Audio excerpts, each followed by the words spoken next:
الكاميرا صورت حاجة ملهاش غير تفسير واحد كلنا عارفينه. الساعة 2 بالليل الحارس كان بيشرب شاي عند المدخل، لكن سمع صوت الأسانسير شغال طالع لوحده من غير ما حد يطلبه.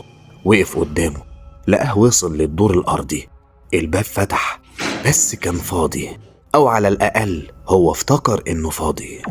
بعد دقيقة الباب قفل لوحده وبدأ يطلع تاني. الحارس قرر يراجع كاميرات المراقبة علشان يفهم إيه اللي بيحصل، لكن لما فتح التسجيلات كان في حاجة مستحيل تتفسر.